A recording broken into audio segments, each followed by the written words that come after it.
Tell me if this sounds like you. You ovulate, you're tracking, you're temping. Maybe you started eating clean, trying acupuncture, doing all the things. And yet, month after month, you still get a negative test.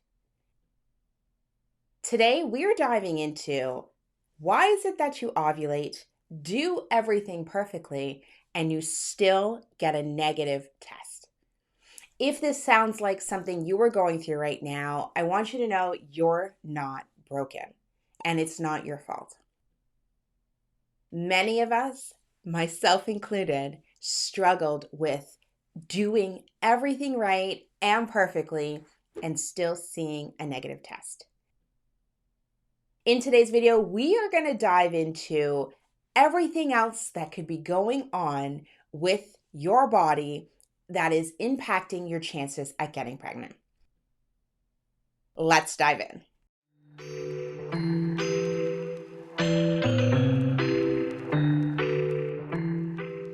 So this week I got off a concierge session, and a concierge session is when someone who signs up to join me inside the Heal to Conceive system gets a half an hour call with me where we dive deep into your specific case, and I give you 3 action items, 3 things I want you to focus on or next steps to help you get started. During this phone call, me and this new tribe member were talking about how she is seeing clear signs of ovulation. She's dropping that egg. She's even gotten a chemical.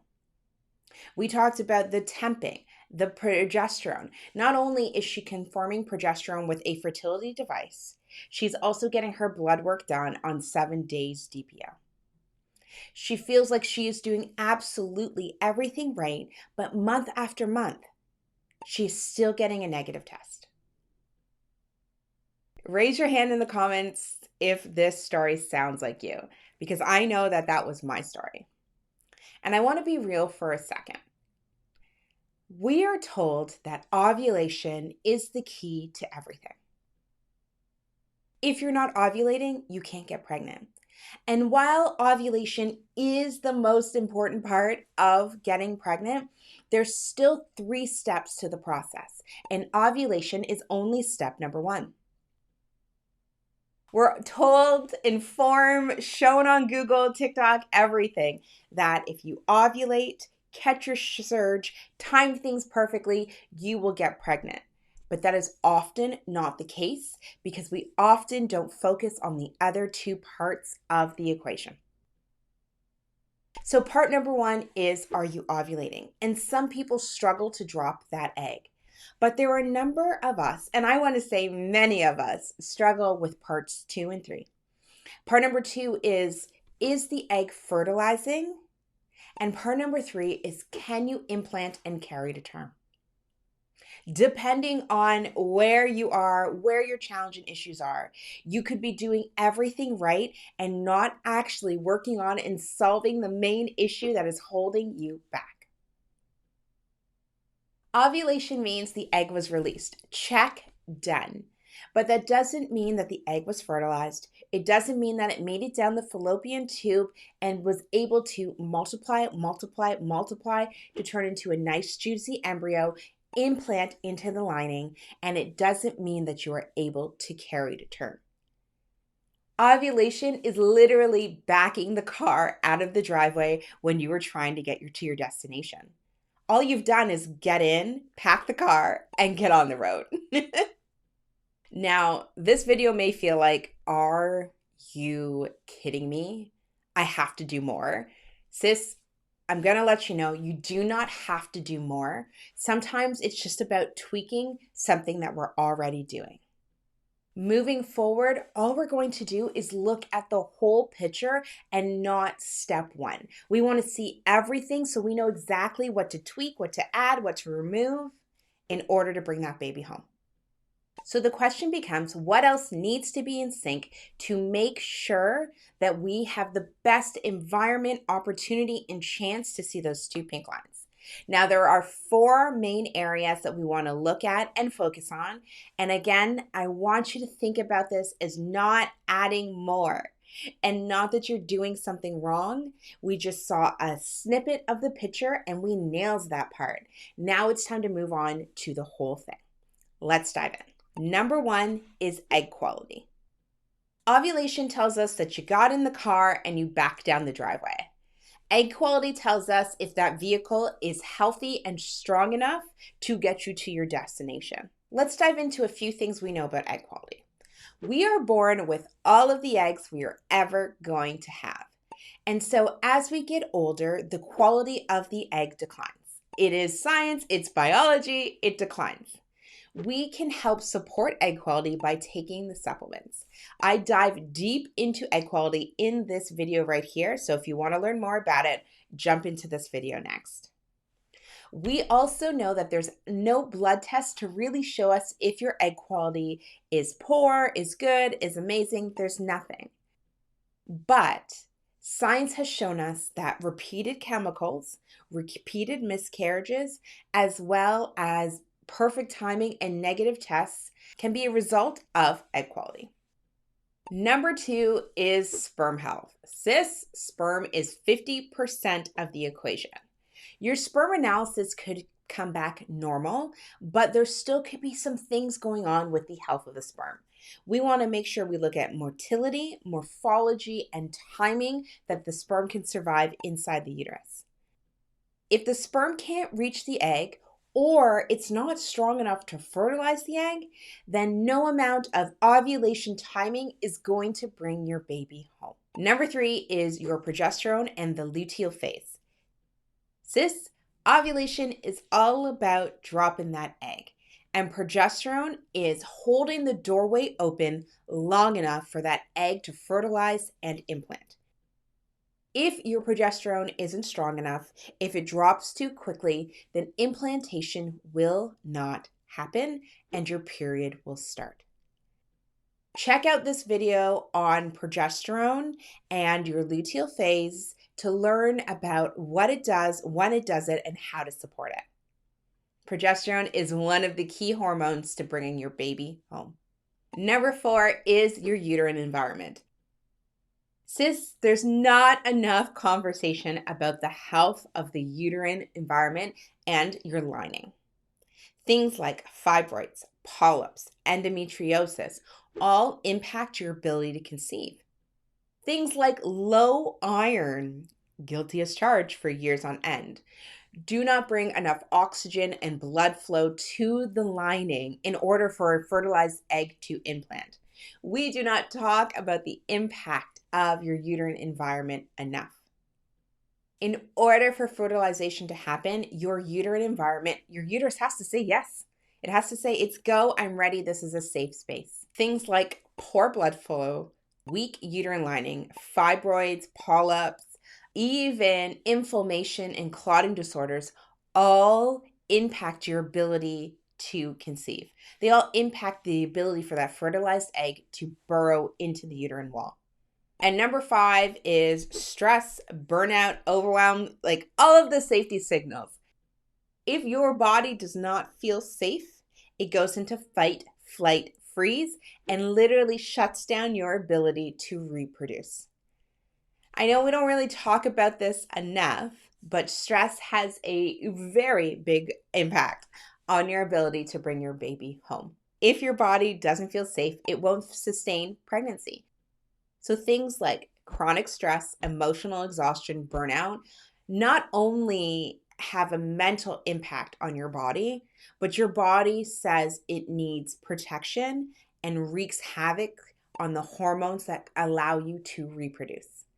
It literally slows them down because it doesn't feel like it's safe or the right time for you to carry.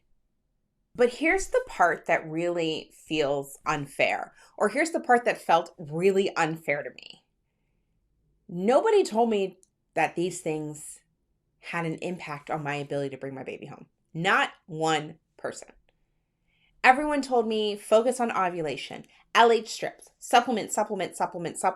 But nobody told me that my uterine environment or the fibroids I was carrying had an impact on my ability to bring my baby home.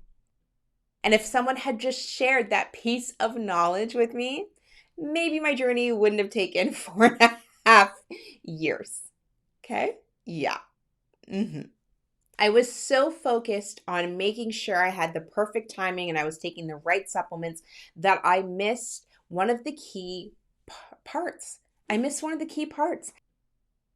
And that was making sure my uterine environment was okay, that my progesterone and luteal phase were good to go and ready for implantation, and that my body felt safe.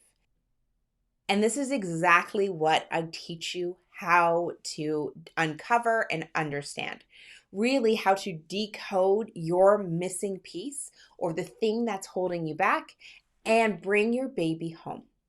Because a lot of the things that you're already doing right now, a lot of the supplements that you're already taking right now may be working in your favor. They really may be. They really could be. Yeah. So here's what I want you to do. I don't want you to look at that list and be like, oh my God, I have to add so much. Sis, there's already enough stress and overwhelm in this, oh my gosh, even shame inside this community and when you're trying to conceive. I don't want you to look at that list of things I need to do or something I am doing wrong, because exactly where you are today is exactly where you need to be and has taught you so much about your body. I want to help you take that information and teach you how to interpret it and read it so you can heal your missing piece and bring your baby home. So for right now, here's what I want you to do. If you are already tracking ovulation, I want you to expand what you're tracking. If you're not tracking cervical mucus, BBT, and LH surge, or your LH, start there.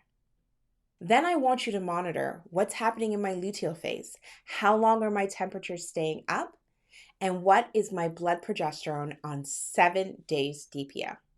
That will help you rule out so many things that you need to be focusing on.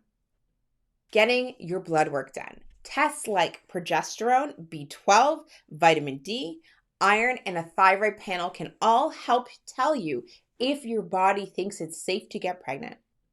If your iron is low, your body is going to protect you from getting pregnant. If your vitamin D stores are low, if your B12 is low. So really understanding your numbers and doing the right supplementation to help you get into the normal ranges or optimal ranges for fertility can help you bring that baby home. Supporting your nervous system. Sis, fight, flight, freeze does a major, oh goodness, it is not good for your fertility. It really isn't. So things like journaling, yoga, meditating, slow mornings, grounding, all of these things can help calm down your nervous system so that you can tell it is safe to get pregnant, that we are safe. And getting guided help. Sis, it is okay to get help on this journey. Spending hours Googling, watching TikTok, watching YouTube, watching all of the channels about your fertility to piece together a plan doesn't really take your unique situation into account. You are individual, your experience, your history, your period, your genetics all make up your road to baby. And when you can look at the whole picture, it can bring calm, confidence, and hope back into the equation. Because it's not always about trying harder. It's about figuring out what's missing in your journey and healing that piece so you can see those 2 pink lines. So here's what I want you to walk away with. You could be ovulating and doing absolutely everything perfectly, and some people can get pregnant with just that. And then there's some of us that need a little bit more help and do not need to focus on ovulation, but need to focus on implantation and carrying to term. When we focus on implantation and carry to term, we're looking at egg quality, we're looking at uterine health, we're looking at the right supplements, we're looking at stress management and burnout. You are looking at the full picture and not just a piece of the puzzle. Sis, I want you to know that you're not broken. Not one bit. Not at all. you have probably just been focusing on ovulation, timing, and supplements. And what I would like you to do is just zoom out a little bit and focus on the whole entire picture, which is your uterine environment and carrying to term. Let's focus on the whole thing together. Remember, you've got this. And when you don't got this, I got you. Baby dust for all.